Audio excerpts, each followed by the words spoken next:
몇 해 전 작고하신 박완서 씨가 한 글에서 자신의 어릴 적 경험을 들려준 적이 있는데요. 자기 어머니가 수많은 옛날 이야기를 기억하고 있다가 필요할 때마다 하나씩 이야기 보따리 풀듯이 아이들에게 이렇게 들려주셨답니다. 박완서 씨는 그 얘기를 참 재밌게 들었고 그래서 이야기를 참 좋아하게 되었고 그런 이야기들이 자신의 성품과 정서에 많은 영향을 끼치게 되었을 겁니다. 인간은 본성적으로 이야기에 흥미를 가지고 끌리게 되어 있습니다. 이스라엘의 역사학자인 유발 하라리는 그의 책 사피엔스에서 우리 종 호모 사피엔스의 탁월한 능력 중 하나로 뒷담화하는 능력을 말합니다. 다른 사람들의 좋지 않은 점 또는 비밀에 대해서 수다를 즐기는 그런 게 우리 종에 있다는 것입니다. 더 나아가서는 없는 것조차 있는 것처럼 만들어내는 능력이 또 있답니다. 대표적인 것이 사람들이 만든 이야기라는 것이고, 그것이 조금 다른 방향으로 심화되어 가면 종교나 신화 이런 쪽으로 뻗어나간다는 것입니다. 물론 이 유발 하라리는 무신론자고 불가지론자이기 때문에 종교를 허구라고 생각을 합니다. 그래서 여러분 혹시 그 유발 하라리의 책을 보게 되시면 이런 부분을 염두에 두고 읽어 나가야 될 것이고, 그의 이론이 꽤 논리가 탄탄하기 때문에 별 생각 없이 읽다가는 그의 논리에 잠입당할 수 있습니다. 그의 이론이 옳은지는 잘 모르겠지만 인간이 이야기를 좋아한다는 사실은 아주 틀림없는 사실인 것 같습니다. 그래서 예수님도 비유를 굉장히 많이 사용하신 이유가 아닌가 싶습니다. 오늘 내용도 사실은 굉장히 재밌는 이야기예요. 그러나 재밌는 이야기 안에 항상 주님은 말씀하고자 하는 교훈을 가지고 말씀하시기 때문에 그걸 우리가 놓치지 않아야 되겠습니다. 우리가 누가복음 15장부터 살펴보면서 그 15장에 세 가지 비유가 나왔었죠. 그리고 지난주에는 불의한 청지기 그런 비유를 거쳐서 오늘 이 부자와 나사로 비유까지 오게 됐는데, 이야기의 흐름을 이렇게 살펴보면 아주 흥미로운 구조가 하나 눈에 띕니다. 비슷한 이야기가 세 가지씩 이어지면서 마지막 세 번째 이야기에서는 앞에 두 가지의 이야기와는 다른 요소가 하나 추가되는데요. 그 요소를 주제로 또 이어지는 두 가지 이야기를 말씀하시면서 이 세 가지가 또 하나의 세트를 이루게 되는 그런 구조를 가지고 있습니다. 누가복음 15장에 세 가지 비유가 등장을 했었는데, 목자와 여인과 아버지가 각각 잃어버린 양, 동전 그리고 아들을 찾는 그런 내용이었죠. 그 중에 마지막 비유인 이 탕자 비유에서 이 아들은 양과 동전과는 다른 면이 있었는데 그는 자기 아버지 유산을 다 낭비하는 아들이었다는 점입니다. 그런데 이런 아들조차도 아버지는 온 마음을 다해서 찾으시는 내용, 그것이 바로 그 비유의 핵심이었죠. 그리고는 그 뒤에 이 낭비에 대한 내용이 이어져 가지고 주인의 소유를 낭비하는 불의한 청지기가 나오고, 그 다음에 오늘 바로 이 본문에서 자신의 부와 재물을 낭비하는 부자가 나옵니다. 탕자는 아버지께로 돌아오고 불의한 청지기는 자신의 어떤 재기를 발휘해서 주인의 칭찬을 듣는 이런 긍정적인 마무리가 되었지만, 오늘 등장하는 이 부자는 이 땅에서 자신의 소유를 낭비해가지고 잘못된 삶을 살았음에도 불구하고 그걸 회개하지 않았거든요. 그렇게 회개하지 않으면 결과가 어떻게 될 것인가 하는 것을 오늘 비유가 보여줍니다. 본문의 말씀은 크게는 두 가지로 나눌 수 있는데요. 19절에서 22절까지는 나사로와 그 부자의 이 땅의 삶에 대해서 기록을 하고 있고, 23절 이후로 끝까지는 이 두 사람의 형편이 죽고 나서는 어떻게 됐는가, 그 부분을 쓰고 있죠. 이 두 번째 부분은 다시 둘로 나눠지는데, 26절까지는 죽음 이후의 불 속에서의 이 부자의 괴로움을 적고 있고, 그 뒷부분은 그런 괴로움에서 벗어나려면 어떻게 해야 되는가, 그 부분을 정리를 하고 있습니다. 이 뒷부분은 다음 주에 좀 보고요. 오늘은 22절까지만 좀 살펴보겠습니다. 이 부자와 나사로의 이 땅에서의 삶, 그 부분만 좀 살펴보도록 하겠습니다. 19절에 보면 한 부자가 나오죠. 이 부자는 자색옷과 고운 베옷을 입고 있었다고 했는데, 자색옷은 겉옷을 말하고 고운 베옷은 속옷을 말합니다. 자색옷이란 사실 당시에 왕들이 입던 옷을 말합니다. 그만큼 이 자색 염료가 비싼 염료였고 일반인들은 구경조차 잘 하기 어려운 염료였기 때문에 이 사람이 이 지금 자색옷을 입고 있는 이 부자가, 당시 사람들은 아마도 갈릴리 지역을 다스리고 있었던 그 헤롯 안티파스를 예수님께서 비유하고 계신 게 아닌가, 그렇게 보는 학자도 있답니다. 그건 자취하고라도 이 부자가 대단한 부자였던 것은 아주 분명하죠. 왕들이 입는 옷을 그가 구해서 입었으니까 말입니다. 속옷도 고운 베옷을 입었다는데, 이것은 당시 이집트에서 수입되어 온 아주 값비싼 그런 배라고 합니다. 그리고 날마다 호화롭게 즐겼다, 그렇게 되어 있죠. 매일 잔치를 벌였다는 것입니다. 잔치를 벌이면 맛있는 것 많이 차려두고 손님을 초청해야 되기 때문에 아마 집도 의리의리했을 겁니다. 20절에 보면은 나사로가 앉아있는 곳이 그 집 대문 앞이라고 했죠. 당시는 대문이 있는 집도 흔치 않았습니다. 당시 집은 대체로 2층 또는 3층으로 되어 있는 단독주택 같은 건물이었죠. 대문이랄 게 따로 없습니다. 그러나 이 부자는 대문이 있는 그런 집에 살았어요. 이런 대저택에서 이 부자가 받은 유산이 많아서 그런지, 아니면 뭐 고리대금업을 했는지는 잘 모르지만 아마 돈이 많아서 날마다 이렇게 잔치를 벌였다는 것이에요. 그래서 날마다 잔치를 벌였다는 말의 이면에는 안식일도 지키지 않고 매일같이 잔치를 벌였다는 그런 의미가 또 있습니다. 그런데 이런 갑부라면 어떻게 살까요? 여러분, 돈이 많으면 어떻게 살겠습니까? 뭐 요즘 부자들이야 여기저기 뭐 투자 같은 걸 하겠지만, 이런 당시에 부자들은 또 돈이 많고 자기 집에 뭐 부족함 없이 산다면 여기저기 많이 나누어 주기도 할 것 같지 않습니까? 근데 이 부자는 그러지 않았던 것 같아요. 잔치를 하고 나서는 남은 음식을 버려야 되는데, 이 당시에 음식 찌꺼기 처리 방법 유일하게 하나가 있는데 뭐냐면 집 밖에 개들을 키워서 그 개들에게 던져주는 것이에요. 큰 집이니까 집을 지키는 개들이 있는 것이에요. 그 개들을 바깥에 묶어두고 그 개들의 먹이를 따로 주는 게 아니고 사람이 먹고 난 음식을 주는 것입니다. 이런 개들에게 음식 찌꺼기를 줄지언정 대문 앞에 있던 그 거지 나사로에게는 주지 않았던 모양입니다. 21절에 그 부자의 상에서 떨어지는 것으로 배불리려 하매라고 되어 있는데, 이건 배불리 먹었다는 말이 아니라 배불리려고 했었다 라는 뜻이.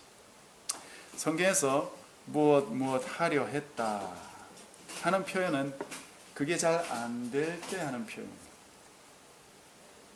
즉, 이 부자가 버려지는 음식으로 나사로가 배를 채우려고 했는데 사실 그게 잘 안 됐다는 말이에요.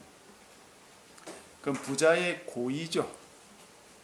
주려면 줄 수도 있었지만 일부러 주지 않고 자기 개들에게만 던져줬던 것입니다. 이것이 바로 이 부자의 그런 모습입니다. 이 부자는 자기가 가지고 있는 소유, 또 재물로 자기 배만 채우는 데 사용했고, 자기 집 앞에 있는 먹을 것 하나 없는 거지 한 명조차 구제하지 않았다는 것입니다. 여러분, 우리 자신을 한번 생각을 해봅시다. 나는 내게 있는 물질을 나 자신을 위해서만 사용하고 있지 않은가? 나는 누군가를 돕는데 내 물질을 사용하고 있는가? 누구나 알고 있듯이 돈이 많다고 구제하는 것이 아니고 또 없어서 못하는 것도 아니죠. 많으면 많은 대로 할 수 있고 없으면 또 없는 것 안에서 할 수 있을 겁니다. 내가 할 수 있는 걸 찾으면 되는 거죠. 혹시 정말 여건이 안 돼서 남을 돕지 못하고 오히려 남으로부터 도움 받을 수밖에 없는 그런 처지에 있는 사람이라면 내가 돕지 못한다 하는 부분에 너무 죄책감을 가질 필요는 없어요. 하나님이 다 알고 계십니다. 중요한 것은 도울 형편도 되고 상황도 되어서 내가 노력만 하면 할 수 있는데 그렇게 하지 않는 부분은 문제가 있다. 이 부자처럼 말입니다. 제가 부산에 사역을 할 때 한 전도사님에 대한 이야기인데요. 그 전도사님의 사역했던 그 교회 담임 목사님에 대해서 여러 이야기를 많이 들었습니다. 그래서 제가 이 사피엔스의 장기를 좀 발휘를 해보려고 하는데, 당시 저도 전도사였고요. 전도사들은 사실은 담임 목사님이 어떻게 살고 어떤 대우를 받는지 잘 모릅니다. 당시 그 전도사님이 한 사례로 한 7, 80 정도를 받고 학비 해주는 거, 학비를 보통 교회에서 해주는데 그걸 반 정도 받았고, 또 아이를 키우면서 낳아서 키우면서 기르고 있었고, 사모님은 또 주말에 되면 또 이렇게 천안까지 왔다 갔다 하면서 그렇게 주말 사역을 하거든요. 사역이 뭐 주말밖에 없으니까 사실은 담임 목사님께 대해서 이런저런 별로 별다른 불만도 없고 그냥 열심히 사역만 했던 것이죠. 그런데 누군가 그러더랍니다. 그 담임 목사님의 집 냉장고에는 먹지 않아가지고 썩어서 버리는 과일들이 있다는 소리를 이 전도사님이 들었던 거예요. 그 얘기를 듣고는 얼마나 화가 나는지, 아니 누구는 과일이 비싸가지고 구경도 못 하는데 담임 목사님이라는 분은 성도들한테 받았던 그런 것이지 않겠습니까? 그런 과일들을 받아놓고 먹지도 않아가지고 썩힐 것이라면 차라리 자기 밑에 후배들 전도사님이나 강도사님이나 주면 될 것인데 왜 그러고 있느냐 이거죠. 근데 그분이 동전 하나 잘 나누지 못하는 그런 목사님이었답니다. 저도 이게 부천에서 사역을 할 때 명절 때만 되면 성도님들이 참 과일들을 많이 갖다 주시거든요. 집에 진짜 이만큼 쌓아놓고 그렇게 먹었는데, 우리 가족은 또 사실 쪽수가 많으니까 꽤 많이 먹었습니다. 근데 포도나 귤 같은 거는 잘 상하거든요. 조금만 짓물려도 잘 상하는데, 그래서 상하해서 이제 버리기도 하고 이렇게 하다 보니까 그 부산이 그 목사님도 그랬던 거 아닌가 그런 이해가 한편으로는 되기도 하던데요. 어쨌든 그런 것을 우리는 또 교역자들이 많았기 때문에 서로 같이 나누기도 하고, 또 우리가 잘 다 못 먹는 그런 부분도 다른 분들에게 나눠주기도 하고 그렇게 했던 기억도 납니다. 그래서 우리가 나 자신이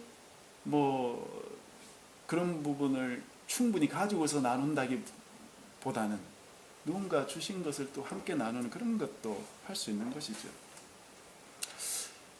어떤 분들은 보면 이제 또 나누긴 나누는데 유통기한이 다 된 것을 나누는 그런 분도 계시더라고요.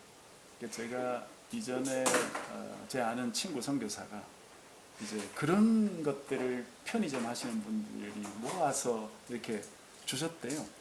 그거는 이제 좋은 마음으로 사실 처음에는 시작했겠지만 갈수록 너무 많아지는 거예요. 이게 편의점에서는 유통기한 지난 거 처리해야 되잖아요.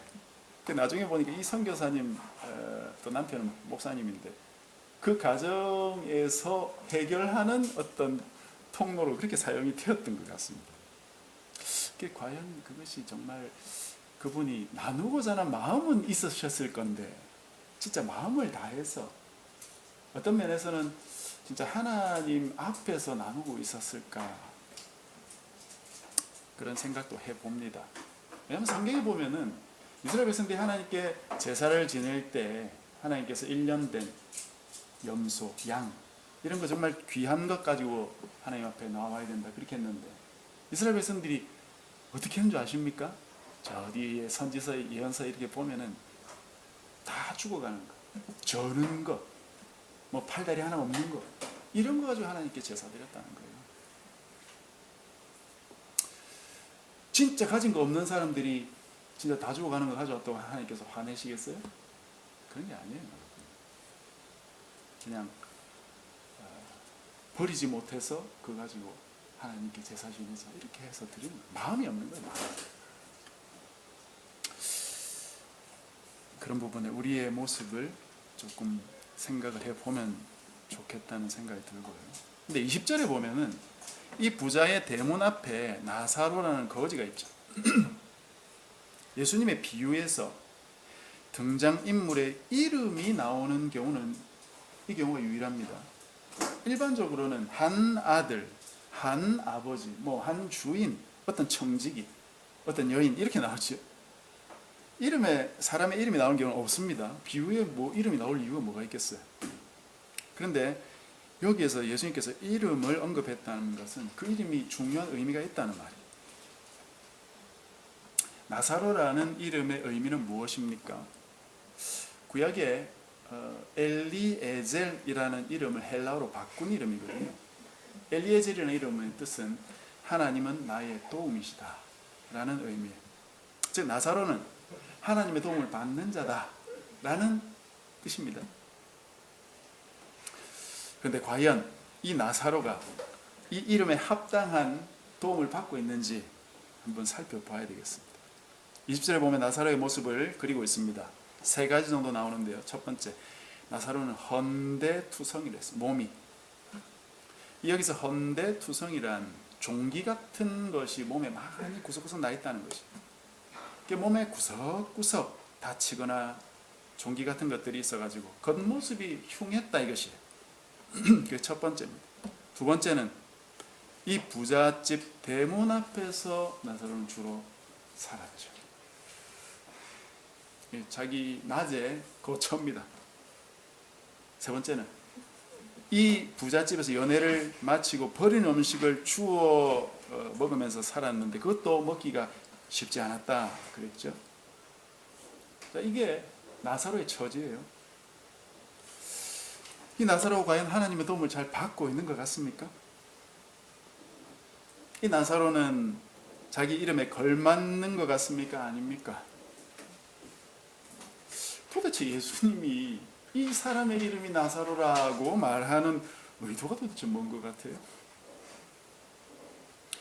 이 나사로가 하나님께 주로 어떤 기도 드렸을 것 같습니까? 주님 여기 좀 몸 여기저기 좀 안 아팠으면 좋겠습니다. 그런 기도하지 않았을까요? 하나님 진짜 저 던져주는 음식 하나 좀 받아 먹었으면 좋겠습니다. 그런 기도하지 않았겠어요? 또 그런 게 잘 안 되니까 지금 나사로의 상황이 어떤 기도했겠어요? 아니 주님 도대체 저를 도와주시고 계십니까? 안 도와주고 계십니까? 그런 기도하지 않았겠어요? 하나님 도대체 어디 계십니까? 우리가 이 땅에 살아가다 보면은 과연 하나님이 계시긴 한가? 하나님이 정말 나를 도와주시는 분이라 했는데 나를 돕고 계시는가? 도대체 하나님 어디 계시나? 내가 이렇게 힘들고 사람들이 나를 무시하고 돈 벌기도 너무 힘들어가지고 때로는 목구멍에 풀칠하기도 힘든 그런 때도 있는데 도대체 하나님은 나를 돌보고 계시는 게 맞는가? 여러분 요즘 영화에 심심찮게 기독교인들이 많이 등장합니다. 예전에 그 밀양이라는 영화에서는 기독교인이 등장하는데 잘못된 기독교인의 신앙 부분을 아주 밀도 있게 다룬 적이 있습니다. 또 기독교인의 어두운 면을 다루었던 도관이라는 그런 영화도 있었죠. 제가 언급했던 그 넷플릭스의 오징어 게임 안에도 속물적인 기독교인 한 명 등장합니다. 세자매라는 영화도 제가 말씀드린 적이 있는데 그 안에 보면은 우리 주변에서 흔히 볼 수 있는 속이 골마 터진 한 기독교 가정이 등장합니다. 이런 영화들 대부분에서 다루고 있는 기독교에 대한 주제는 무엇이냐? 대동소이한데요. 도대체 하나님이 어디 계시냐? 하나님 계시냐? 그런 질문을 던지는 것입니다. 감독들이 던지는 질문이죠. 그들의 눈에 비친 기독교는 허구고 교회는 허상을 쫓는 집단에 불과한 것이에요. 그럼 하나님이 도대체 어디 계십니까? 하나님 보입니까? 보이지 않는 하나님 여러분은 어떻게 믿고 계세요? 제가 믿으라고 하니까 믿는 것입니까? 아니면 뭐 어릴 때부터 믿어서 그렇습니까? 나아가서 하나님 그분은 정말 나를 돕는 분이 맞습니까? 아니면 그냥 하나님의 이름이 돕는 하나님이다 그런 겁니까? 우리는 하나님이 실제로 어떤 분이시고 무슨 역사를 어떻게 하시고 어디에 계신지를 눈을 크게 뜨고 자세히 들여다 봐야 될 겁니다. 그렇지 않으면 어쩌면 교회는 다니고 하나님을 믿는다 하는데 하나님을 못 만나고 도대체 어디 계신지 모를 수 있습니다. 하나님은 이 우주 전체를 창조하시고 움직이시는 대단히 위대한 분이시지만 또 우리 각자의 삶의 구석까지 내려오실 수 있는 굉장히 엄청나게 겸손하신 분이십니다. 오늘 본문에 하나님이 계신 듯 계시지 않는 듯 나사로를 도우시는 하나님으로 나오고 있고요. 이 하나님을 나사로가 잘 믿어서 그분으로부터 도움을 받고 있고 그 삶이 이어져서 사실 이 나사로가 천국에 가는 거거든요. 나사로를 도우신 하나님이 두 가지 면으로 나타납니다. 어딘지 여러분 혹시 감이 오세요? 아마 우리 성경을 봐서는 감이 안 올 겁니다. 이 번역이 좀 문제가 있거든요. 첫 번째는 20절 끝부분이에요. 부자의 대문 앞에 버려진 나사로입니다. 우리 성경에 버려졌다고 번역됐는데 원어상 의미는 그냥 던져지다 또는 눕혀지다 그런 의미예요. 사람을 던져지다 이렇게 번역하니까 좀 어색하니까 아마 버려지다라고 번역을 한 것 같은데 눕혀졌다고 번역하면 됩니다. 공동번역 성경에 이렇게 되어 있습니다. 그 집 대문간에는 사람들이 들여다 놓은 라자로라는 거지가 종기투성이의 몸으로 앉아 있었다고 되어 있어요. 즉 나사로는 여기 버려진 게 아니고 누군가에 의해서 옮겨져 있는 것입니다. 무슨 목적으로요? 이 부자 집 앞이니까 아마 부자가 먹고 남은 거 던지면 그걸로 끼니라도 떼을 수 있도록 그렇게 갖다 놓은 것입니다. 나사로를. 아마 밤이 되면 나사로를 옮겨두었던 그들이 와서 다시 나사로를 데리고 갔을 거예요. 나사로와 함께 거주했던 사람들이나 또는 건장한 친구 거지들을 일 수 있겠죠. 그들이 나사로를 옮겼을 수 있을 겁니다. 그러나 원문에는 그런 내용이 아무것도 등장하지 않고 단지 수동태 동사 하나로 표현하고 있기 때문에 도대체 이걸 누가 했을까? 그런 게 드러나지 않습니다. 그런데 이런 표현 방식은 생각보다 성경에 많이 등장합니다. 주어는 등장하지 않고 동사만 수동태 형태로 등장해서 사실상 주어가 숨겨진 하나님임을 은밀하게 가르쳐주는 방식. 애통하는 자는 복이 있나니 그들이 위로를 받을 것입니다. 누가 위로를 한다는 것입니까? 수동태 동사 하나 나오죠. 하나님이 위로를 해서 이들이 위로받는다 이것입니다. 온유한 자는 땅을 기업으로 받는다. 누가 준다는 것이에요? 하나님이 주신다는 말입니다. 본문의 나사로 역시 누가 했는지는 모르지만 이 부자의 대문 앞으로 옮겨져 조금이라도 먹을 걸 얻어먹을 수 있도록 한 분이 하나님이시다라는 뜻입니다. 하나님은 굉장히 낮은 자리, 바로 이 거지 나사로 옆에 와 계신 것이죠. 한 군데 더 있습니다. 어딘지 아시겠어요? 이것도 번역이 문제가 있는데 21절 끝이 심지어 개들이 와서 그 헌대를 할더라. 이 문장이 무슨 뜻인지 자칫하면 오해할 수 있습니다. 이스라엘 사람들은 개를 부정한 동물로 여겼고요. 오늘 우리같이 애완으로 키우던 시대가 아닙니다. 개들의 유일한 역할이라면 집을 경비하는 것이에요. 낯선 사람이 오면 짖어가지고 주인에게 알리는 거예요. 우리나라도 여러분 생각해보면 몇십 년 전만 해도 개는 바깥에서 집을 경비하는 역할을 많이 했습니다. 집안에 들어와서 인간하고 같이 먹고 자고 그런 애완용 개는 아니었죠. 그게 동양 사람들이 다 그렇게 했습니다. 이 부자의 대문 앞에 있던 경비견들이 나사로 몸에 헌대를 핥아주고 있는 것입니다. 우리말에는 앞에 심지어라는 단어가 붙어 있죠. 이 단어가 붙어 있으니까 이 개들의 행위가 나사로를 더 괴롭히는 행동처럼 보이는데 사실 이 단어가 오역되어 있는 것입니다. 이 단어는 반드시 역접으로 번역해야 돼요. 그것도 강한 역접입니다. 따라서 반드시 그러나라고 번역해야 되는 것이에요. 이렇게 번역하면은 이 개들의 핥는 행위, 그것은 바로 앞의 문장인 버릴 음식조차 나사로에게 주지 않았던 그 주인의 행동과는 대조되는 개들의 행동을 의미하는 것입니다. 개가 핥는 행위는 사실 친근한 애정 표현이거든요. 상대방을 괴롭히는 행동이 아닙니다. 개들이 만약에 누군가를 괴롭히려 했다, 개들은 입을 닫습니다.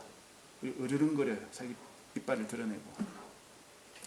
놀라운 사실은 2005년 미국의 한 박사가 개의 침에 항생물질이 들어있다는 걸 발견해냈다고 합니다. 일종의 치료제가 된다는 것이에요. 그게. 고대인들도 이미 그 사실을 알고 있었다고 합니다. 주전 4, 5세기경에 아스글론, 우리가 그 블레셋 공부할 때 나왔던 지역이 있죠. 아스글론이라는 한 지역의 유적지에서 개 1300마리 정도가 한 곳에 집단 이렇게 죽어 있는 그런 유적지를 발견했다고 하는데, 그 개들을 연구해 본 결과 이 개들이 상처를 핥는 일을 전문적으로 했던 개들이었을 것이라고 고고학자들이 추측을 하게 됐다고 합니다. 이 사람들의 말이 맞다면 지금 이 개들은 혼대투성이 거지 나사로에게 뭘 하고 있는 것이에요? 상처를 치료해주고 애정어린 위로의 행동을 보이고 있다는 것이죠. 어쩌면 우리는 동물들을 좀 과소평가하는 경향이 많이 있을 것이에요. 과소평가하면 안 됩니다. 우리만큼은 아니라고 할지라도 동물들이 자기 주인을 알고 주인을 위해서 목숨을 바친 동물들이 있죠, 그죠? 우리가 지금도 뉴스에서 그런 이야기를 한 번씩 듣습니다. 아주 옛날로 거슬러 올라가면 사막에서 수도를 하던 그 수도사들이 있는데 그들의 기록을 보면 야생 동물들과 조화를 이루며 살았다는 기록이 상당히 많이 나와요. 오늘날 우리 눈으로 보면 마치 동화처럼 보입니다. 그런 것들이. 늑대나 사자와 친구처럼 지냈다, 그런 분들도 있고, 표범과 가까이 지내고 악어를 타고 강을 건넜다는 그런 기록도 나옵니다. 우리가 볼 때는 참 이건 동화 같은 소리다, 그런 생각을 하기도 하죠. 근데 여러분 자세히 보시면 마가복음 1장 13절에도 우리 예수님도 사막 광야에서 사탄의 시험을 받을 때 들짐승과 함께 계셨다고 표현이 나옵니다. 야생짐승들이죠. 그게 예수님이 원조입니다. 원조. 온 세상의 동물들은 우리가 함부로 죽이거나 멸종시키거나 그렇게 해서 되는 존재가 아니에요. 이 지구 위에서 어쩌면 우리는 함께 살아가야 하는 그런 존재들일 겁니다. 부자 집 앞에 개들은 본능적으로 나사로의 친구가 되어주고 그의 아픈 부분을 핥아주고 나사로를 위로해 주었다, 이것이. 그게 바로 하나님께서 나사로에게 개를 통해서 베푸시는 거예요. 하나님의 손길이라고 하기에 너무 보잘것없는 것 같습니까? 과연 이게 하나님의 손길일까? 아리송합니까? 여러분, 나의 삶 속에 있는 듯 없는 듯 이게 과연 하나님의 역사인가? 아리송한 일들 겪어보셨죠? 누가 뭐라고 해도 확실한 눈에 드러나는 그런 기적 말고 하나님이 하셨다고 하면 그렇게 믿을 수 있고, 하나님이 아니고 보면 우연히 일어났다 그렇게도 믿을 수 있는 그런 일들, 부정하려면 부정할 수 있는 그런 사소한 일들, 아주 작고 하찮은 그 일에 하나님의 손이 함께 했다고 믿을 수 있습니까? 그 사실을 믿을 수 있게 되기를 바랍니다. 제가 우리 공부방을 시작했을 때 한 달 안에 집과 이 장소를 마련하고 필요한 돈들 또 대출받는 그런 일들이 착착 잘 이어져서 사실은 우리가 이 생활을 시작하게 되었다고 이렇게 말씀드린 적이 있는데, 그런 일들도 하나님이 하셨다고 믿으면 그렇게 말할 수 있고요, 우연히 벌어졌다 얼마든지 말할 수 있습니다. 여러분, 내가 어떻게 그 상황과 사건을 바라보는가, 그것이 초점이에요. 하나님 믿는 사람은 하나님 했다고 말하고 고백하고 믿을 수 있고, 하나님 믿지 않는 사람은 우연히 벌어졌다고 밖에 생각할 수 없어요. 이 부분에 대해서는 다음 주에 또 조금 더 말씀을 드리겠는데, 어쨌든 우리 하나님의 손길이 엄청난 기적을 베푸시는 손길이 아니라 우리 삶 속에 임하시는 하나님은 아주 보이지도 않는 듯한 아주 미미한 손길로 우리와 함께 계시는 것입니다. 많은 순간에 보이지도 않으시지만 그 하나님이 나를 도우시고 나의 상황을 조금씩 열어가시고 풀어가시고, 때로는 피곤할 때, 때로는 지칠 때 나에게 구름을 보내주셔서 내 땀을 씻게 만들어주시는, 이게 하나님의 손길이에요. 여러분, 아주 미미한 자리에서 나를 붙잡아 주고 계시는 그런 하나님을 발견하고, 여러분 그런 하나님과 함께 지내고 주님을 믿고 우리 믿음이 자라갈 수 있게 되기를 바랍니다. 말씀을 맺겠습니다. 부자는 부를 자기 자신을 위해서 사용했고 버리는 것조차 남에게 주기를 거절했어요.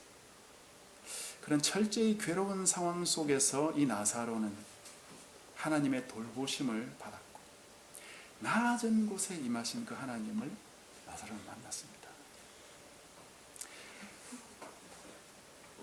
우리도 우리의 삶에, 나의 삶에 하나님의 손길이 어디 있었나, 내가 잊고 있었던 하나님의 손길을 곰곰이 생각해 보시기 바랍니다. 하나님은 계시지 않았던 게 아니라 함께 계셨고, 그분이 하신 일이 무엇이었는지 다시 한번 곰곰이 정리해 보십시오. 그래서 나의 낮은 곳에 함께 하셨던 그 주님을 다시금 믿게 되고 정말 그 주님과 함께 살아갈 수 있는 저와 여러분 되시기를 주님의 이름으로 축복합니다.